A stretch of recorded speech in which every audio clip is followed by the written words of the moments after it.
In case of an actual emergency, Yeah. you should run off a rooftop and pretend you can fly. Yes, where the bag will fall down in the seat in front of you. Don't call her that. She's a very nice lady. All right, here we go.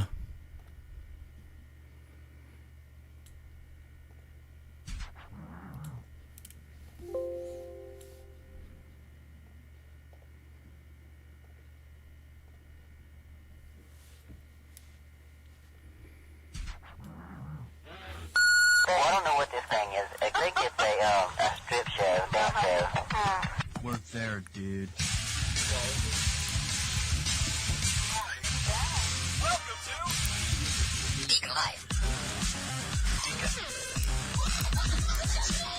DeaconLive. Welcome back, guys. On today's show, would you eat food made of plastic? And honey, what's for dinner? And are planes going to start falling out of the sky? And are you following Bear Son? All this and much, much more we'll discuss here on DeaconLive. How are you? How are things? How are things going? Are you doing okay? Over my far right-hand side, I've got IT Dan. How are you? I just want to let you know I haven't talked to my wife in 3 days now. So when I say how are you, is that a good thing or a bad thing? Oh, not having an argument. I just told her I want to save my voice for the show. What about her ears? It's probably saving her ears, too, from listening to you. Oh, I wasn't serious about it. Oh, all right. So is she doing okay? Are you doing all right? Yeah, we're doing well. All right. Very good. Now, unfortunately, I am not doing well. I say I am not doing well. My mom is not doing well. Now, for those of you who don't know, we broadcast just outside of Charlotte, North Carolina, a beautiful little town we like to call Marshville. And DeaconLive is sitting on about 22 some odd acres. We have horses, we have chickens, we have cows. There's planes that are crop dusting. Literally, I mean, we're out in the country here, folks. There are planes and stuff flying over the rooftops here, crop dusting all the stuff around us.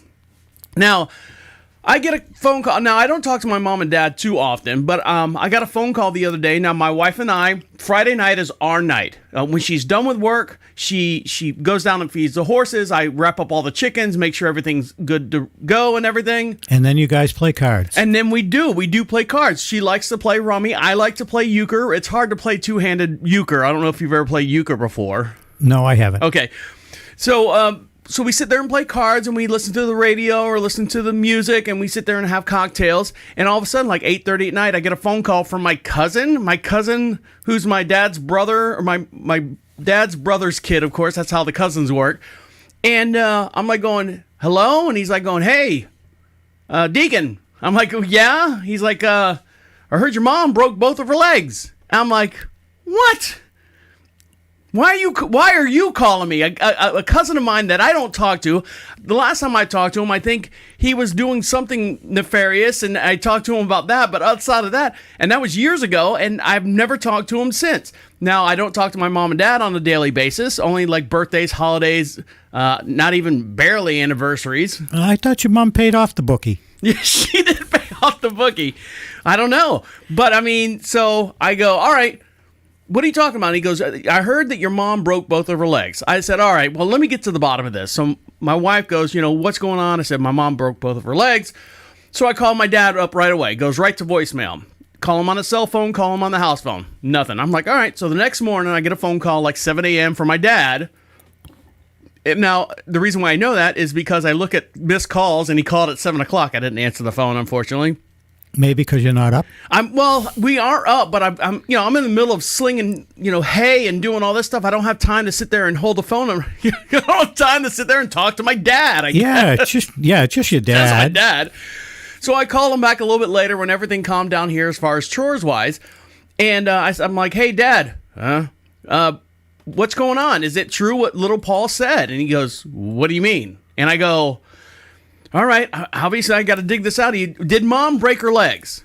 Oh yeah, she broke her legs. I'm like, so you're serious? Yeah. I'm like, this is actually what happened. He's like, oh yeah, she broke her legs pretty. And then he goes on to say, you remember when Joe Theismann got hit and his legs snapped? Oh, I saw that. Was not pretty. He said that's the way your mom's legs looked. I go, now hold on a minute. Now my mom's not a quarterback for the Washington Redskins. And she's not the most mobile person in the world, and she's not a big person either. She's a not a frail. I mean, I don't know how old she is. Be careful. This is your mother I you're know. talking about. This is my mother. So I said, all right, Dad. I said, what happened? Well, she was getting up to go to the bathroom, and she fell.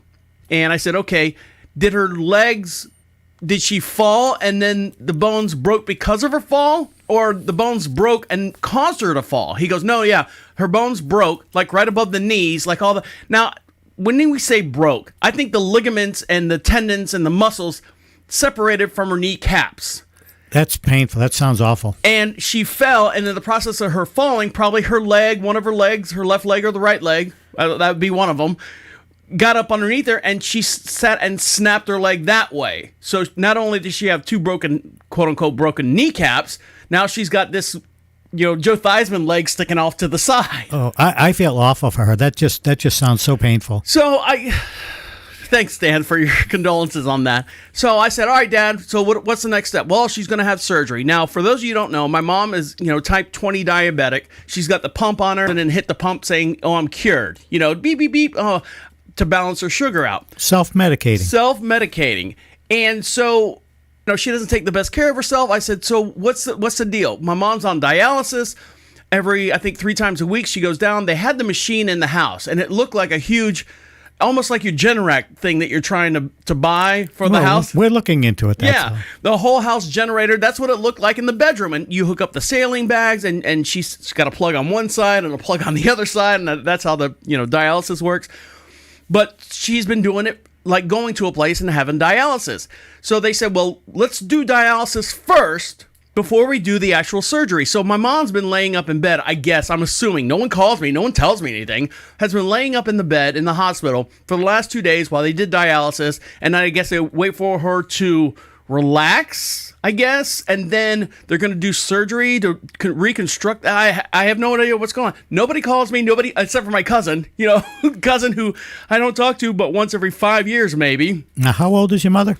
I have no idea. My whole entire life, when I was like 5 or 6 years old, I always thought my mom was 67 years old. Because when you're a kid, you think people that are older than you are the old people. Oh, you're old. You don't know what you're talking about. That's the way kids are. Teenagers today. Dan, I'm sure you were the same way. I can't remember back that far.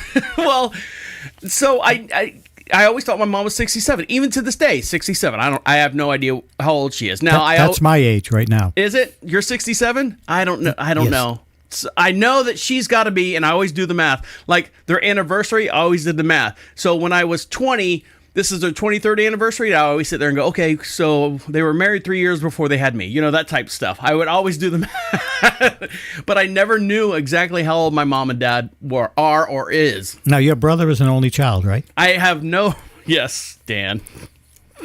Yes, Dan. I am an only child. That's why it took them 3 years to have a kid, I guess. So I haven't heard anything from my mom. I don't know, good or bad or indifference. But it's just weird that her legs just kind of gave out on her. And I told my mom many times to go and get like the rascal. Go get a rascal. I'm a little rascal. I'm a little rascal. And the little motorized cart that gets you around. Everybody is too proud. I don't know if she's too proud. And yes, Dan, she's very vain. She's very proud. And, it comes from a long line of this and that. And so I said, Mom, you need to get a rascal instead of walking around. Yeah, I can't do it. But there's also a lot of medication that she takes. Not only her diabetes, type 22 diabetes with the pump and everything, she takes heart medication because she's had a heart attack. They put stents in her arm or stents in her whatever, took them from her arm and stuck them in her heart, however that stuff goes. Then she's on medication for high blood pressure and this and high all these things. And what does it say in the descriptions of the medicine that you get? What does it say? May cause dizziness, drowsiness, anal leakage. One of the things I know it says fragile or brittle bone structure. Yeah, and her problem could be from taking the medications or maybe not taking the ones she should have. Well, either way, I guarantee you that something in her medication, now granted, she doesn't play soccer every day. She doesn't play basketball every day. She barely goes to the store. If she does go to the store to go grocery shopping, my dad does it all. he's the one who runs all the errands and runs all the routes, and my dad's in the worse shape than she is. That's what I was just going to ask. He's taking care of her, though. But and it's weird and funny at the same sense. My dad's got the type 2 diabetes. He's got where you can take the pill. You know what I'm talking about? Yeah, I have type 1 where I can do it by diet. Oh, just by diet. Okay, so that's good for you. Yeah. So my dad is on type 2, but my mom type 22, and so she's fallen and broken both of her legs. And I use the term loosely, broken her legs. The knee separated from the kneecap. Now, for those of you who don't know, I used to be on the practice team for the Orlando Magic back in, I think it was 89, 90, 91, somewhere back in there. Well, for about 4 years I was on there. Nobody believes me, but I got pictures. I don't believe you. So I know you don't. Nobody does. And one of the guys that was on the practice team, his knee. All right, so you got your knee, right, and your knee cap sits over the top of it. Your right knee or your left knee? Doesn't matter. You both have caps on both knees. And the tendons on the lower part of the kneecap broke off, and his kneecap flipped up like the rubber band, because all the tension's on the back of it, and it flipped up. And was not poking out of his skin, but it was poking his skin. He looked like he had a friggin' dagger sticking out of his knee because the bottom part of the kneecap wasn't attached anymore. I'm like, walk it off. And then I saw his knee. I'm like, whoa. Well, yeah, that is scary. But I guess we have a lot to be thankful for. We do have a lot to be thankful for. And we also have a very big show for you today. So stick around. We'll dive into that here in just one sec. You're listening to Deacon Live right here on Prophet Radio. I'll be right back. Did you really practice for the Orlando Magic? Yes, I did for and it was a practice team, and we're still live on the Facebook and the Twitch and everything. What it was before the Orlando Magic moved to the RDC Center, there was a group of guys that were down there all the time, and we would sign up. Groupies? Yeah, well, not groupies. We'd be playing basketball. We'd play basketball all the time anyways, and we'd sign up. Hey, do you want to run scrimmage with the team? Sure, no problem. We'd sign up, we put our name and our telephone number, and we get paid $125 per scrimmage because they would run against us. And then the Orlando... One guy twists his ankle, and you might make it on the team. Right, exactly. And then, they started bringing all these high dollar people. But yeah, Terry Catledge, Sam Vincent, all those guys, I used to run up and down the court with them. And it was fun. It was a learning experience. So could you do that right now? I could probably hold my own as far as offense. Defense, probably not as much. They'll beat me down the court. But how many minutes could you play? I could probably play a good solid 8 minutes. Okay. All right. For those of you watching us on Facebook Live and all that, Twitch and YouTube as well, you want to see the full length of this podcast video, go to prophetradio.com, click on Deacon Live, and all this will be available for you here shortly. Thank you, guys.